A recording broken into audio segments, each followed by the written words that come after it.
Baba. Não.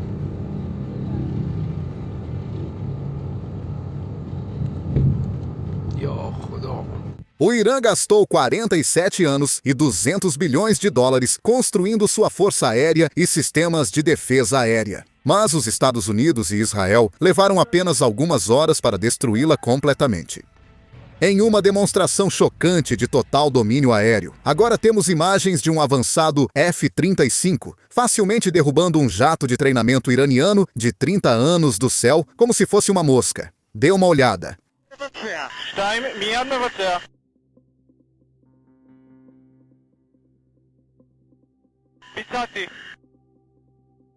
Matara Nafla. Vamos continuar o ataque. Agora, apesar do resultado, esse foi na verdade um dos caças mais bem-sucedidos do Irã. Pelo menos ele conseguiu decolar. Veja, o Yak-130 foi uma das aquisições mais recentes do Irã, comprado em 2023. Mas o projeto em si tem 30 anos. E ele foi construído realmente como uma aeronave de treinamento. E o Irã estava tentando usar essa aeronave de treinamento para enfrentar um F-35. Então, acho que o resultado não é tão surpreendente assim. Mas o que surpreende é que a maior parte da força aérea do Irã nem chegou tão longe. Eles foram destruídos ainda nos hangares ou na pista, enquanto se preparavam para decolar. O presidente Trump foi questionado sobre quanto tempo levou para eliminar as defesas aéreas do Irã e a resposta dele diz tudo. Ouça só. Eles não têm marinha nem força aérea, eles não têm equipamentos antiaéreos, tudo foi destruído. Eles não têm radar, eles não têm telecomunicações e eles não têm liderança. Acabou tudo. Então, sabe, você pode analisar essa afirmação, podemos chamar isso de um sucesso tremendo agora mesmo, enquanto saímos daqui. Eu poderia chamar assim, ou poderíamos ir além, e nós vamos além. Mas o grande risco nessa guerra já acabou há 3 dias. Nós acabamos com eles nos primeiros 2 dias. Quando você pensa sobre isso, é incrível. Nós destruímos uma grande marinha, uma marinha muito poderosa. Sabe, esses eram navios de verdade, comprados para vencer batalhas. Agora todos estão no fundo do mar. Os marinheiros fogem e se recusam a embarcar. A força aérea e tudo mais acabaram. Não resta quase nenhum míssil. Os drones estão reduzidos provavelmente a 25%. E logo não restará nenhum. O local onde fabricam os drones está sob ataque. Enquanto falamos, eles estão sendo atingidos. Então, o restante vai depender de uma decisão sobre minha postura e a do governo Trump sobre o que queremos fazer. Na verdade, podemos confirmar isso apenas olhando para o número de lançamentos de drones e mísseis que o Irã está realizando todos os dias. Dê uma olhada no gráfico na sua tela. No primeiro dia, você pode ver claramente que o Irã lançou mais de 300 mísseis e 800 drones. Mas desde então, esse número diminuiu significativamente, e essa tendência não está desacelerando. Agora, é claro, há alguns dias como o 8º dia, como você vê na sua tela, quando há um aumento no número de drones que o Irã está lançando. Mas apesar disso, no dia seguinte vemos outra tendência de queda. No geral, isso nos diz uma coisa. A cada dia, os iranianos estão perdendo a capacidade de retaliar.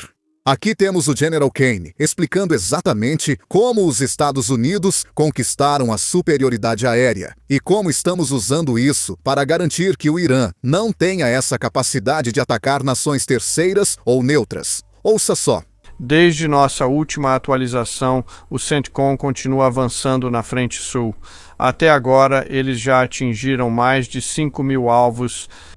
Bombardeiros do Comando Estratégico dos Estados Unidos recentemente lançaram dezenas de bombas penetrantes guiadas por GPS de 2.000 libras em lançadores de mísseis profundamente enterrados ao longo da frente sul.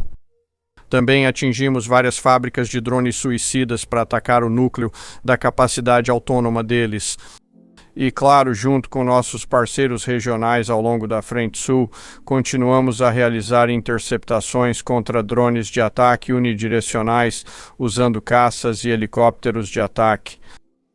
Nossos ataques reduziram significativamente o número de ataques de mísseis e drones vindos do Irã. Os ataques com mísseis balísticos continuam em queda, 90% a menos do que quando começaram, e os drones suicidas diminuíram 83% desde o início da operação. Este é um testemunho dos nossos defensores e sistemas de defesa aérea. Como disse, nossos parceiros na região também seguem fazendo um ótimo trabalho. Em segundo lugar, avançamos bastante na destruição da marinha iraniana.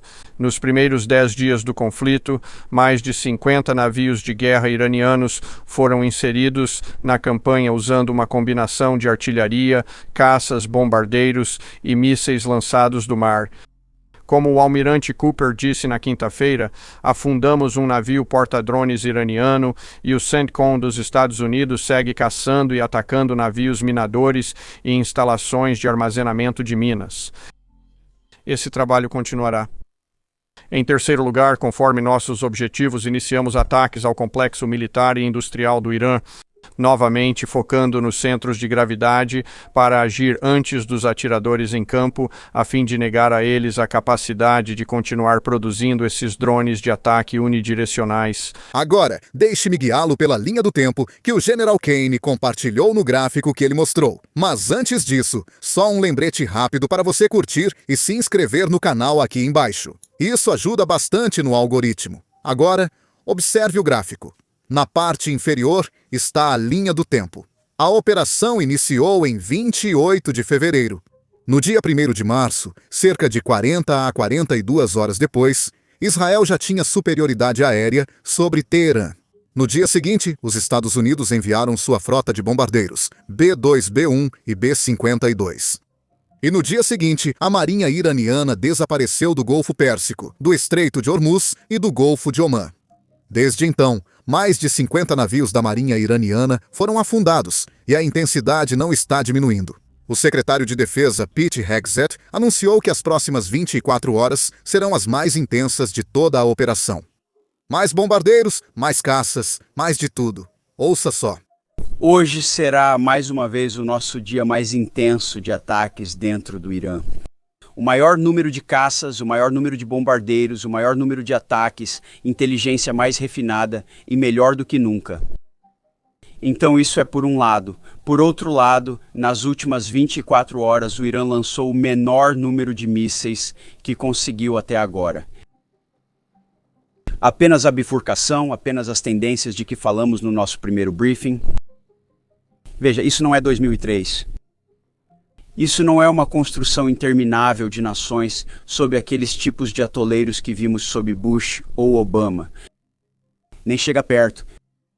Nossa geração de soldados não vai deixar isso acontecer de novo, e nem este presidente, que claramente se posicionou contra esse tipo de missão interminável e de escopo nebuloso. Esses dias acabaram. Em vez disso, estamos vencendo de forma decisiva, com eficiência brutal, domínio total do espaço aéreo e uma vontade inquebrável de cumprir os objetivos do presidente no nosso próprio tempo. Agora, outra coisa muito interessante que saiu dessa coletiva de imprensa. Lembram daquele ataque maciço a 30 depósitos de petróleo iranianos que cobrimos há 2 noites? Bem, de acordo com o secretário da Guerra, Pete Hegseth, aquele não foi um ataque americano. Foi um ataque israelense. E com base em comentários públicos, parece que os Estados Unidos não aprovaram isso. Ouça só. Conrad é do Gateway Pundit. O Axios informou, citando fontes dos Estados Unidos e de Israel, que os Estados Unidos não ficaram satisfeitos com os ataques a 30 depósitos de combustível no Irã. Apesar de ser uma fonte anônima, isso parece compatível com o que Trump disse ontem. Há locais que não querem atingir ligados à infraestrutura de energia, pois levaria muito tempo para reconstruir. E, independentemente de a reportagem ser verdadeira, qual sua mensagem para os americanos, tanto os que apoiaram o presidente quanto os que não apoiam a guerra, e que se preocupam que Israel possa estar se aproveitando do apoio dos Estados Unidos? E então, para o general, para o senhor, eu queria perguntar, quando o senhor diz que estamos avançando para o interior, que capacidades o Irã tem para derrubar jatos sobre o seu território? Isso poderia desencadear algum tipo de operação de resgate que poderia trazer o risco de uma operação terrestre maior? Bem, eu só gostaria de dizer que Israel tem sido um parceiro realmente forte nesse esforço. Quando tem objetivos diferentes, eles os perseguem. No fim, seguimos focados nos nossos, mas o Irã sentiu o poder das duas forças aéreas mais poderosas do mundo. Nesse caso específico, aqueles não foram nossos ataques, ou aquele objetivo, ou aquilo não era necessariamente o nosso objetivo. Mas o presidente deixou claro, diante dessas preocupações, que não estamos sendo puxados para nenhum lado. Nós estamos liderando. O presidente está liderando. Ele está determinando para onde queremos ir, qual será o resultado, qual é o estado final, com um olhar muito atento. E eu entendo essas preocupações porque ouvi de muitas pessoas que passaram por isso. Eu mesmo passei por 20 anos dessas guerras, preocupado em ser arrastado, preocupado com a expansão da missão, preocupado com construção de nação ou expansão da democracia. Essa nunca foi a perspectiva que o presidente adotou sobre isso. Só porque presidentes e secretários anteriores decidiram colocar mais recursos e pessoas em um objetivo sem direção, não significa que o mundo precise ser assim hoje. Os americanos escolheram uma abordagem diferente. O presidente também deixou claro desde o início que o Irã não pode ter arma nuclear. Apenas um dia antes, a Axios informou que o governo estava preocupado com os ataques israelenses à infraestrutura usada pelos iranianos comuns. E este é o motivo pelo qual isso importa. Embora o governo não tenha declarado oficialmente a mudança de regime como objetivo, tudo indica que essa é a real estratégia, ou pelo menos o que esperamos. Mas atacar infraestrutura que afeta civis pode sair pela culatra, ou seja, pode unir a sociedade iraniana em torno do regime em vez de contra ele. Além disso, isso também eleva os preços do petróleo, algo que toda a administração quer evitar, seja democrata ou republicana. Agora, recentemente, na verdade, ontem mesmo, o presidente Trump foi questionado diretamente sobre sua mensagem ao povo iraniano sobre a mudança de regime e a ajuda que está disposto a oferecer. Bem, aqui está o que ele disse. Ouça só. Presidente, o senhor prometeu ajudar o povo iraniano, mas parece estar disposto a encerrar a luta após atingir seus objetivos militares. Isso não seria traição ao vou ajudá-los? Eu gostaria se eles se comportarem, mas têm sido muito ameaçadores. São um povo maravilhoso. Eles têm uma população incrível. É impressionante, inteligente, brilhante, cheia de energia. Eles têm uma ótima população. Eu adoraria ajudar, mas precisam de um sistema que permita isso. Perguntaram sobre o novo líder supremo, Mujtaba Khamenei, filho de Ali Khamenei. O que acha dele, se quer que ele saia, se é um alvo. Essa foi a resposta dele. Você precisa tirá-lo do poder? Ele é um alvo? Você quer dizer o novo líder supremo? Você quer dizer o filho? Como pode haver um iraniano, bem? Eu não quero dizer isso, mas sabe, fiquei decepcionado porque achamos que isso vai levar apenas a mais do mesmo problema para o país. Então fiquei decepcionado ao ver a escolha deles. Por fim, perguntaram quem ele considerava, do ponto de vista dos Estados Unidos, um líder ideal para o Irã. A resposta dele foi basicamente alguém que faz parte do regime, alguém moderado, mas ainda assim de dentro, o que ele chama de fórmula venezuelana. Aqui está o raciocínio dele por trás desse pensamento. Você mencionou ter um nome para liderar o Irã, caso não seja o filho do Ayatollah. O que você procura nessa pessoa? Está considerando alguém interno, já que disse que a liderança deles tem sido... Você sabe, interna e eterna, pensando bem. Mas eu gosto da ideia de alguém interno porque funciona bem. Quero dizer, acho que já provamos isso até agora na Venezuela. Temos uma mulher, Delcy, que já foi presidente do país, muito respeitada, fazendo um ótimo trabalho e sem nenhuma interrupção. Tivemos, como você deve se lembrar, o Iraque, onde todo mundo foi demitido. Os militares foram demitidos, a polícia foi demitida, os políticos foram demitidos, não sobrou ninguém. E sabe o que aconteceu? Eles se transformaram no Estado Islâmico. E nós não queremos isso. Nós não queremos isso. Então eu gostaria de ver as pessoas que estão lá dentro assumirem. Agora eles falam sobre o filho do Shah, eles comentam sobre outros. Mas ele não está lá há muitos e muitos anos. Nós temos uma fórmula que tem sido muito boa até agora. Acho que continuará boa. O relacionamento com a Venezuela é extraordinário. País inteligente. Nós já tiramos 100 milhões de barris de petróleo até agora.